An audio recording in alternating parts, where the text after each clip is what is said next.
Make no attempt to reload your device. You are now entering the Hellhole.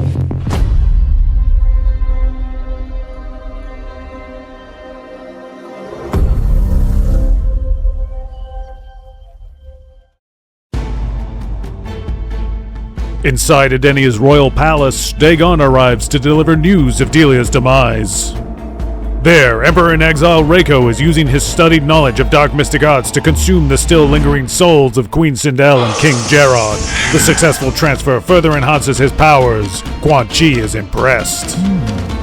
Basking in his newfound power, Reiko confirms that Dagon has seen to the elimination of the Seer Delia, Demigod Taven, and Dragon Orin, a trifecta that all but completes the destruction of Edenia's greatest lines of defense.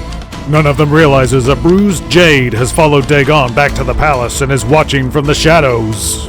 Rain enters the Great Hall, dragging a barely conscious katana with him.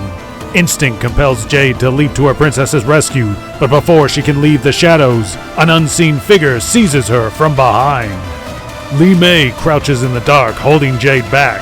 To attack the assembled powers now would be suicide. To help Kitana and Edenia, they must first bide their time. Meanwhile, Reiko gloats. Here she is. So peaceful. It's all almost too easy, but we cannot risk insurgency before the ceremony. I trust your red dragon will keep Shiva company as she escorts the princess to more comfortable surroundings. Wouldn't want her losing her way. Dagon commits two of his best to the task. Mavado and Su Hao appear in the hall with Shiva to collect Katana. They take her to the portal outside, the same portal that brought Reiko and his forces to Edenia from Outworld. The quartet disappears into the swirling vortex, followed shortly thereafter by two hooded shadow priests, or so it would seem. On the other side, they shed their cloaks to reveal Jade and Li Mei. The disguises allow them to escape undetected into Outworld, but they remain outnumbered and outpaced. Shiva and the Red Dragon have already disappeared into the outskirts of a nearby city. Fortunately, Li Mei is confident the only place Reiko could safely store Katana without being discovered is a recently constructed underground prison. For her part in Edenia's peril, Li Mei vows to assist Jade. She suggests they seek an audience with the new Emperor. For millennia, Jade has only known Outworld and its rulers as threatening outsiders, but she reluctantly agrees they may share a common enemy. As they rush through the courtyard toward the Emperor's tower, the pair are stopped by Nitara. She bares her fangs. Assassins! Round 1. Fight. Jade and Li Mei fight off the vampire in her muscle, but Nitara pursues them as they rush the citadel and ascend towards the throne room. They keep one step ahead on the climb, but are soon stalled by Davora. Insect! Your emperor needs you! Round 1. Fight. The duo clears the challenge and fights all the way to the top, and despite their intrusion, Kotal Khan accepts them into his chamber.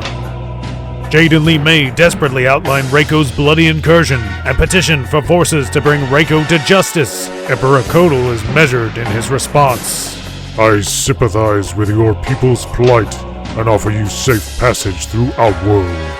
But as Emperor, I cannot cross the threshold between realms. If I or my soldiers enter Edenia, it would risk the ire of the Elder Gods. If there is to be peace and prosperity, I cannot allow that. Jade is incensed. Then you'll do nothing? Nitara enters to chide her. How dare you question the Emperor?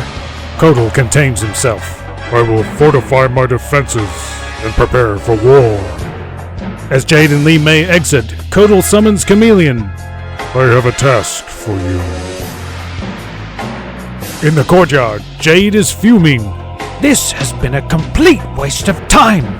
Li Mei does her best at reassuring, telling Jade there's someone she could take her to. A person she loves like family and hates to endanger, but who might be able to help.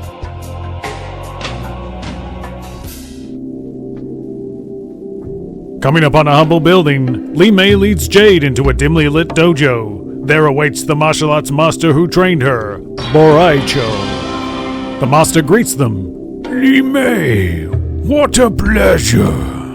Li Mei bows, pleased to see the master, but hurried by the circumstances that have brought her to his dojo. She recounts Reiko's threats and Kotal Khan's reluctance to provide allies in the battle to save Edenia and Princess Katana. Master Cho is contemplative. Terrible business, but this Emperor, much better than the old ones. I will assist you as I can, but it will take more than just me, and we must heed the Emperor's wisdom. Perhaps what you need is an impartial mercenary. Yes, the kind you find in Earthrealm. Jade interrupts. How exactly are we supposed to get to Earthrealm? Borai Cho smiles warmly. Privileged knowledge, my dear. Long ago I called Earthrealm home and received blessing from the gods themselves. I helped train their greatest champions, you know. Of course, they didn't need me as much as Outworld. I returned the same way I came, through a portal shown to me by the god of wind. I will take you there and regale you with tales of when I showed the great Muso Gonosuke a thing or two. Let us waste no further time. Arriving at the celestial portal, Borai Cho prepares his companions for the test that lies ahead. Here it is, a portal known only to sorcerers and deities, and one drunken old fool. You must be pure of heart and clear of purpose to pass through the gate. Only once you have faced your most powerful adversary will you be able to cross the threshold into Earthrealm. I trust you are prepared. Round 1. Fight. Manifestations of rain and Quan Chi dissipate. Jade and Li Mei have earned the right to pass through the portal. Jade asks if Master Cho will now take them to meet the great champions he spoke of, but he reminds her to heed the wisdom of Emperor Kotal Khan. This is no conflict for one as venerable as a champion. Make sure you subscribe, like, and ring the bell to receive notifications for when the next chapter of the Mortal Kombat 1 Lucifer timeline goes live.